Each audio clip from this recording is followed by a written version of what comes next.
Quest'estate ho passato un po' di tempo a fare volontariato in una riserva dispersa nel nulla in Sudafrica. E voi direte, sti cazzi, se altrimenti siete interessati, questa è la mia Africa.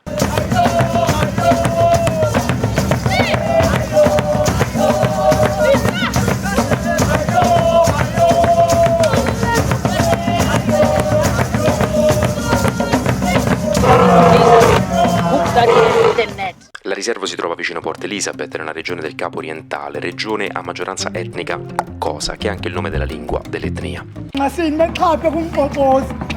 Una lingua con il click, una lingua con un difetto semantico alla base, come se l'italiano adesso lo parlassimo tutti con la zeppola o con la R moscia, quindi praticamente un trentino che ce l'ha fatta. La varietà del Sudafrica in termini etnici e conseguentemente linguistici è amplissima. Pensate che è l'unica nazione al mondo che ha 11 lingue nazionali che fanno tutte parte dell'inno nazionale. Nonostante la situazione non sia più la stessa dei tempi dell'apartheid, le tensioni etniche sono comunque ancora alte, ma mai quanto quelle tra le province toscane.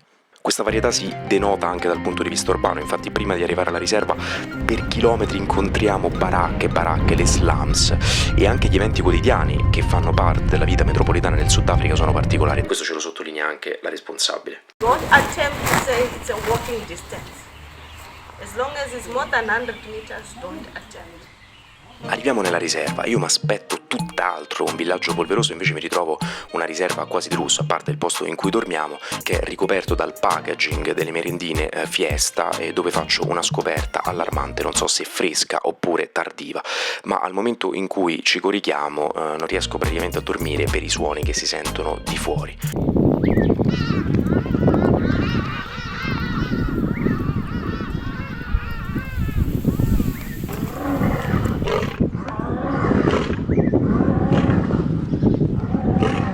Somebody tell me what is the sign? This is the sign of something. Can somebody tell me what the sign of that? Svegliato alle 6 con il rumore dei leoni, hanno cominciato dalle 4 fino alle 7 in maniera consecutiva. La prima attività che facciamo è di entrare con i rangers all'interno della riserva per monitorare e censire gli animali presenti, ed il primo che incontriamo è il vedovo di uno sciacallo, una delle poche specie del regno animale ad essere monogame, potremmo dire il califano del bush africano.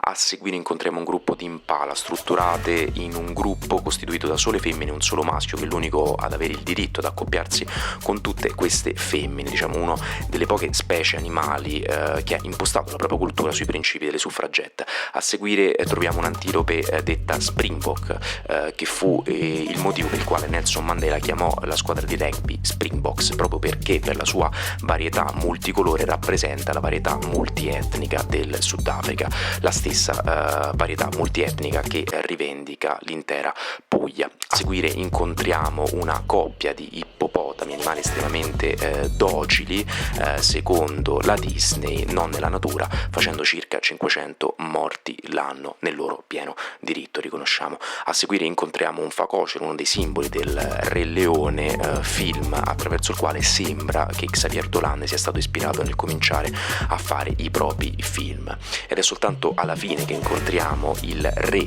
della savana, una coppia di leoni maschi, un padre, un figlio, un padre molto anziano che non caccia più e che mangia soltanto grazie al figlio. Questo diritto sembra essere stato ottenuto da parte del giovane leone grazie a 8 ore di attesa nel LIMS della savana e 3 ore e mezza di intervista simulata da parte del padre. Tornando alla struttura incontriamo anche altri 2 giovani esemplari di leoni, ma non sono gli unici leoni che vediamo, perché tornando nella struttura l'attività che andiamo a fare il pomeriggio è controllare il livello dell'acqua e cibare i leoni che invece sono in gabbia all'interno della struttura. E voi direte, ma perché sono in gabbia? E soprattutto, ma perché questi leoni sono bianchi? Anemici? Non hanno forse preso il sole con un insegnante di acqua gym con il colore della pelle ustione di 4º grado e hanno scelto volutamente un colore della pelle di stile danese sovietico? In natura non ne sono rimasti che 13 a fronte dei 100 che sono in cattività. E voi direte perché? O meglio, lo dico io. Perché non possono vivere in natura loro? Solo perché esseri bianchi, etero e caucasici e forse discriminati dalle specie non della stessa etnia? È pur vero che loro rispetto ai leoni normali farebbero molto più fatica. Immaginate ogni volta una zebra e una gazzella che vede il leone bianco e dice guardalo là quel sallucchio che cerca di cacciarci. Ora però questi leoni in natura sopravvivono a Timbavate in Sudafrica nel confinante Kruger, tant'è che questi leoni verranno proprio reintrodotti nel Kruger sperando che si accoppino coi leoni normali, così che almeno se la cavano meglio in natura. Ma infatti il problema principale è un altro. Il problema è che per anni sti leoni sono stati decimati, sia quelli in natura sia quelli che provenivano da allevamenti. Infatti fino al 2021 in Sudafrica era consentito allevare questi leoni che poi venivano spediti in riserve di caccia private, venivano uccisi da miliardari e portati a casa come trofei di caccia. Pensa che vita scrimentizia che devi fare. C'è anche un film su questo Mia e il leone bianco che abbiamo visto io, Licia Colò e mia zia. A concludere la giornata dell'ordinaria partita di calcio, che in Sudafrica è qualcosa più vicino allo jiu-jitsu brasiliano e al dodgeball, e numeri di questo tipo sono completamente out of scope. Segue il mio scrivere per concludere la serata di fronte al camino con il sottofondo dei ruggiti di leone, una scena che ho deliberatamente venduto a Paolo Sorrentino per la prossima serie su il giovane Papa. Nella terza giornata ci rechiamo di nuovo all'interno della riserva, questa volta per ricostruire una strada, capendo come si fa e prendendo delle pietre naturali. Sembra che questo luogo sia stato utilizzato dall'80% dei dipendenti di Roma per formarsi in un tirocinio curricolare per rifare le strade sull'Aurelia. Nel pomeriggio ci vengono dati dei maceti e pensavo non sarebbe mai stato possibile l'accoppiamento parola macete e Africa nella mia vita se non all'interno di un documentario d'inchiesta di Vice, ma in questo caso si traduce semplicemente nel tagliare gli arbusti che sono al confine della riserva con l'altra riserva per evitare che gli incendi, quando si verificheranno, siano transfrontalieri. All'interno del dormitorio troviamo un paio di scimmie, le specie cercopitechi verdi, delle scimmie con il particolare potere di avere i testicoli blu, e notiamo anche l'impatto della mala gestione dei rifiuti e del verificarsi degli episodi di biomagnificazione. Al quarto giorno veniamo portati all'interno di una delle baraccopoli vicina alla riserva dove lavorano dei fattori e dove daremo da mangiare ai loro figli. Andando all'interno del bar nella baraccopoli troviamo addirittura il POS. Non essendo presente in Sudafrica il limite all'utilizzo di contante di 10.000 euro. Una volta arrivati alla scuola veniamo accolti da 1 milione di bambine, la più classica delle scene dell'Africa subsahariana, e finalmente trovo 1.000 bambini che riescono a seguire un ritmo composto diverso dalla cassa dritta.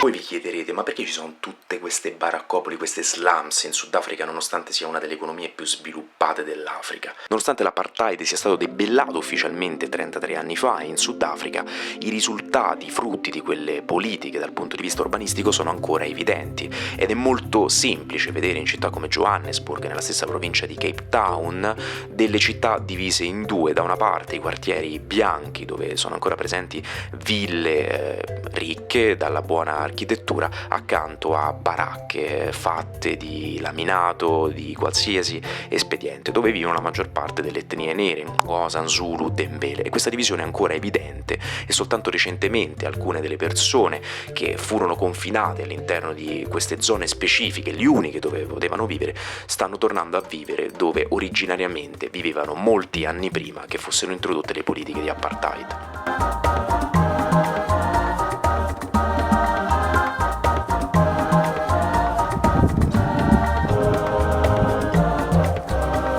Ci reghiamo a fare una ronda notturna all'interno della riserva, dove vedo per la prima volta nella mia vita degli elefanti di foresta durante la notte, il più piccolo tra le due specie di elefanti presenti in Africa ed anche il più minacciato, essendo la sua popolazione stata ridotta dell'86% negli ultimi 30 anni. E subito dopo incontriamo gli ancora più rari rinoceronti bianchi, che ne sono rimasti soltanto 15.000 in tutta l'Africa, braccati per il loro corno, perché si creda che la polvere, soprattutto in Vietnam e Cina, dove c'è la maggior parte della domanda, abbia un potere taumaturgico per qualsiasi cosa, che assolutamente non è vero. Quindi è come se avessimo portato all'estinzione una specie per le creme dimagranti di Vanna Marchi. Chiudiamo la serata con dei balli di un gruppo cosa. L'ultima giornata ci risvegliamo all'alba ed incontriamo all'interno della riserva una giraffa, la coppia di rinoceronti bianchi, e diamo da mangiare una coppia di struzzi messi in quarantena da parte dei ranger all'interno di una struttura della riserva perché si accoppino prima di essere rilasciati all'interno della riserva. Ma cattura la mia attenzione una cosa che per tutta la settimana mi sono chiesto, è che cosa sono queste strutture all'interno della savana, sciolta di elefante dopo che si è recato da un suscerolo a gubbio infame chimica? No, sono termitai. E sono strutture create dalle termiti, esserini ricompresi tra il mezzo centimetro e il massimo di 9,5 centimetri, dimensione a noi molto familiari.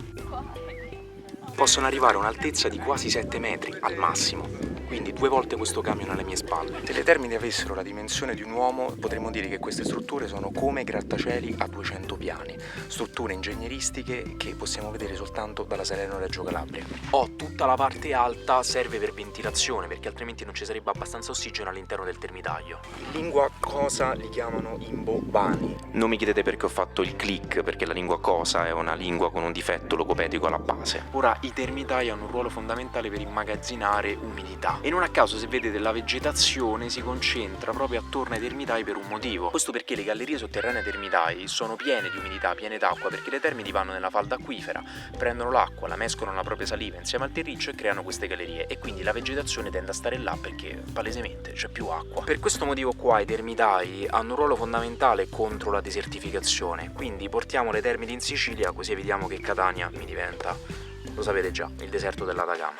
Nell'ultima giornata ci rechiamo nel Parco Nazionale di Addo, anche detto Parco degli Elefanti, per la presenza di circa 700 elefanti di savana, cugini dei più piccoli elefanti di foresta, che hanno ripopolato questa zona positivamente da una reintroduzione di soli 11 esemplari dal Parco Nazionale di Kruger.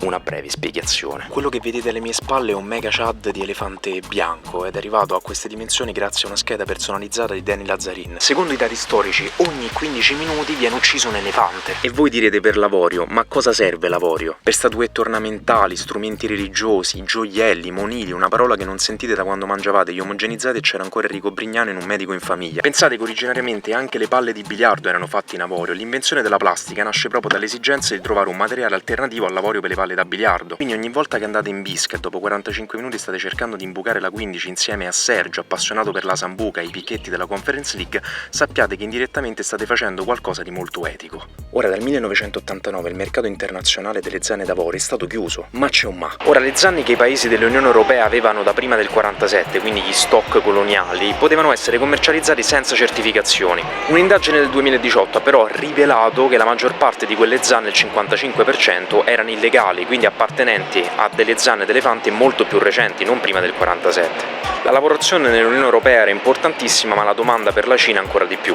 Infatti, da quando nel 2017 la Cina ha chiuso all'importazione di avorio e in Commissione Europea sono state introdotte nuove disposizioni dal 2021, la domanda per il bracconaggio è calata. Infatti i numeri di elefanti morti negli ultimi anni è più dovuto a cambiamento climatico. Nel Kenya lo scorso anno il numero di elefanti morti per la siccità è stato 20 volte superiore rispetto a quello del bracconaggio. Ma io ho fiducia nell'umanità e so che tutto questo non finirà come un film di Xavier Dolan. All'interno del parco incontriamo altri Big Five come i bufali, incontriamo poi piccoli roditori, un gruppo di faraone, il serpentario rarissimo, i simpaticissimi suricati, una mangusta gialla, molte specie diverse di uccelli, uno struzzo, e poi partiamo per il safari notturno dove incontriamo un gufo, una gennetta e dei maiali notturni e l'ancora più raro rinoceronte nero di cui sono rimasti soltanto 2500 esemplari. L'ultima giornata, non potendo immergere con gli squali per il brutto tempo, mi reco nella riserva di Cape Recife dove è presente il santuario dei pinguini